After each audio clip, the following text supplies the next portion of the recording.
Tu veux venir en Thaïlande, mais tu sais pas encore où. Dans cette vidéo, je vais classer 7 endroits que tu pourrais envisager. Je vais te donner des infos et te faire un récap de chacune de ces zones. Et à la fin, je te donnerai la zone que je te recommande si aujourd'hui tu es encore indécis. Donc le premier qu'on va avoir, Bangkok. Donc je vais mettre dans s'installer. Alors les avantages d'habiter à Bangkok, c'est que c'est déjà une énorme ville qui a entre 12 et 15 millions d'habitants, bien sûr avec la périphérie. Et on s'ennuie jamais dans cette ville. C'est-à-dire qu'il y a toujours des activités à faire. Vous avez par exemple plein de karaokés, vous avez plein de rooftops, des bowling partout, vous avez des stands de tir, vous pouvez faire du golf. L'autre chose aussi, c'est que c'est une ville qui est super moderne. C'est-à-dire que lorsque vous venez de France, de Belgique, vous allez voir que Bangkok est finalement plus moderne que les capitales qu'on peut avoir. Et ça peut paraître fou comme ça, mais oui. Alors toute la Thaïlande n'est pas plus moderne que par exemple la France, mais notamment Bangkok. Également les infrastructures que vous allez avoir. C'est-à-dire que les condos, par exemple, vous allez payer 500 euros comme peut-être ce que vous payez actuellement aujourd'hui en France, ou plus voilà, 700, 800 euros. Mais là, vous allez avoir par exemple une salle de sport, vous allez avoir une piscine, avec après aussi, vous allez avoir une magnifique vue sur toute la ville. Et ça, en fait, c'est littéralement imbattable. Par contre, je le sais très bien, Bangkok, c'est pas une ville qui est faite pour tout le monde.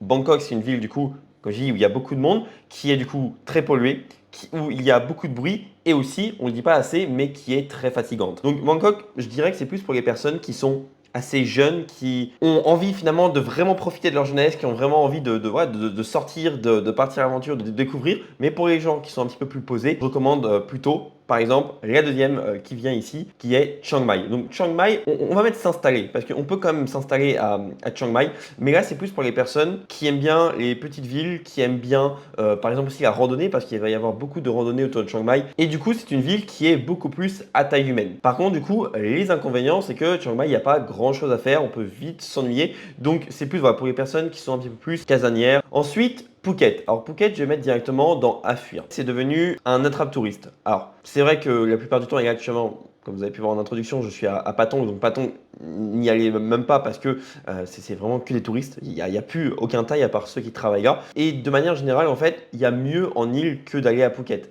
Déjà, sur une île, on sait très bien que c'est bien d'aller en scooter.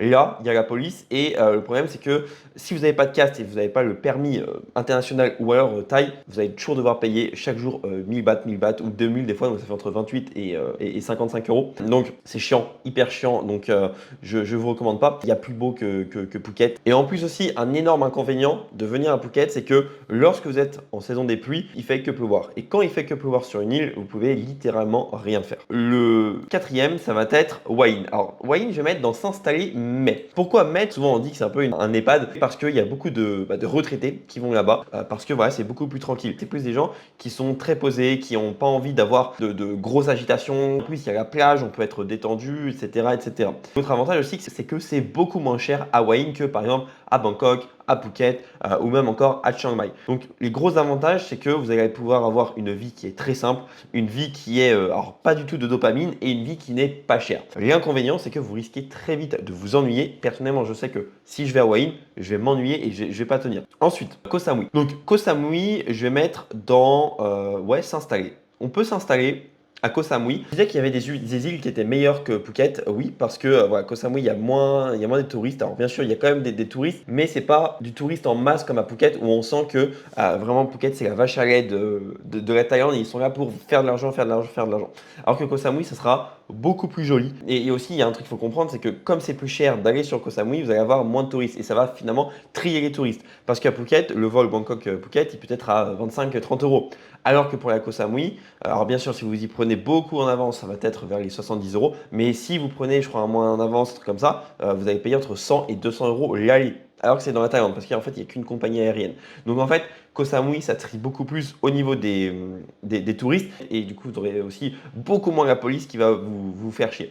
Donc, Koh Samui, c'est bien si vous êtes un mec un petit peu des îles, un peu en mode tranquille, etc. Surtout que vous avez plusieurs îles aux alentours aussi. Et je sais aussi, par exemple, qu'il y a beaucoup de Français sur Koh Samui. Donc, à voir aussi si c'est quelque chose qui vous dérange. Par contre, si vous êtes quelqu'un qui n'aimait pas trop chiller sur la plage, qui aimait bien, qui a des activités à faire, beaucoup de choses à faire, là, du coup, je vous réoriente plus vers Bangkok, logiquement. Donc, là, tu vois que cette vie en Thaïlande représente de nombreux avantages. t'as plus de stress, t'as plus d'insécurité, t'as plus de bouchons, plus de patrons qui te gueulent dessus. Mais tu sais aussi, t'as pas des économies en illimité et la vie en Asie coûte de plus en plus cher. Donc si tu veux partir dans les prochains mois, tu as besoin d'une activité en ligne qui est stable, que tu peux faire d'où tu veux, quand tu veux, sans travailler 10 heures par jour et sans avoir besoin d'être un expert. Et c'est exactement ce que j'ai fait avec le setting. C'est un métier digital en ligne qui est simple, flexible et qui m'a permis de quitter la France pour partir vivre en Thaïlande. Donc si tu as envie de partir en Thaïlande d'ici 3 à 6 mois et que tu es motivé, que tu as un projet vraiment sérieux, clique sur le lien dans la description pour prendre un appel avec moi. Le but, c'est vraiment qu'on discute de ce projet et voir comment le rendre possible. Donc premier lien dans la description. Ensuite, Pattaya. Alors Pattaya, je vais mettre dans s'installer mai. Et pourquoi j'ai mis dans s'installer mai? Parce que c'est quand même une ville où il y a la fête, où les gens sont hyper souriants, mais on est un petit peu dans sa bulle. C'est-à-dire que quand on est à Pattaya, on a l'impression qu'il n'y a plus de monde. C'est-à-dire qu'il y a juste cet endroit de terre. Donc on peut s'installer à Pattaya. Je sais que moi personnellement je ne pourrais pas m'installer parce que c'est beaucoup trop la fête et au bout d'un moment on pète un câble. C'est trop en fait, c'est beaucoup trop. C'est aussi ce côté prostitution qui fait que en fait quand il y en a trop, au bout d'un moment le cerveau c'est un petit peu, il est un petit peu dans une énergie un petit peu bizarre et ça descend un petit peu notre énergie, notre fréquence si je peux dire et ça peut être un peu chiant, mais pour certains profils, Pattaya ça peut être très bien. Et puis voilà, il y a des activités de jet ski à côté, il y a une île Koh Arn qui est juste à côté aussi où vous pouvez aller, donc c'est sympa. Et ensuite, la dernière partie, ça va être la campagne thaïlandaise que je vais mettre tout simplement dans ne pas s'installer. Alors bien sûr, on va me dire oui, mais oui, certains peuvent s'installer, mais la majorité non. Pourquoi? Tout simplement parce que la campagne thaïlandaise, il faut comprendre que personne ne parle anglais. Déjà qu'à Bangkok, j'ai un ami qui habite à 40 minutes du centre, c'est très dur de communiquer en anglais. Alors imaginez dans un coin qui est reculé très loin de Bangkok. Généralement, quand je dis la campagne, surtout la région d'Isan dans le nord-est. Donc voilà, comme tout le monde ne parle pas anglais, si vous parlez pas thaï, ça va être mort et vous allez vous sentir isolé. L'autre truc, c'est qu'aussi, il n'y a pas d'expatriés. Alors vous allez me dire, oui, mais on vient dans un pays pour s'intégrer avec les Thaïlandais.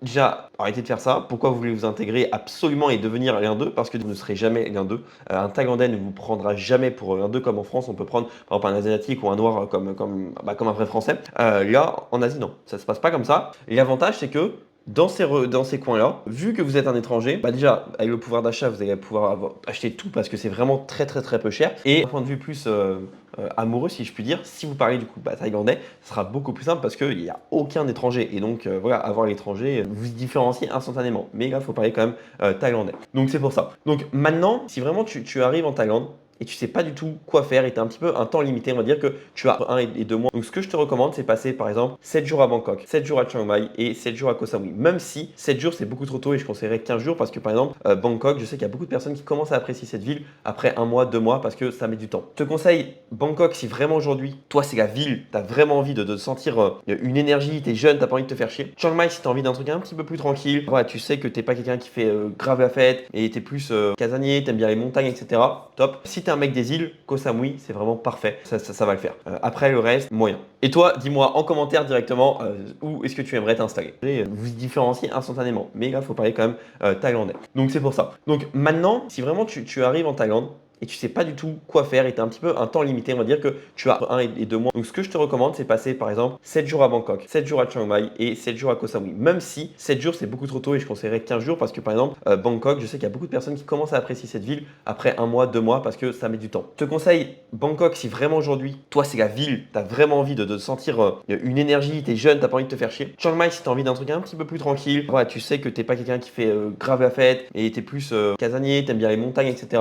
Top. Si tu es un mec des îles, Koh Samui, c'est vraiment parfait, ça va le faire. Après le reste, moyen. Et toi, dis-moi en commentaire directement où est-ce que tu aimerais t'installer.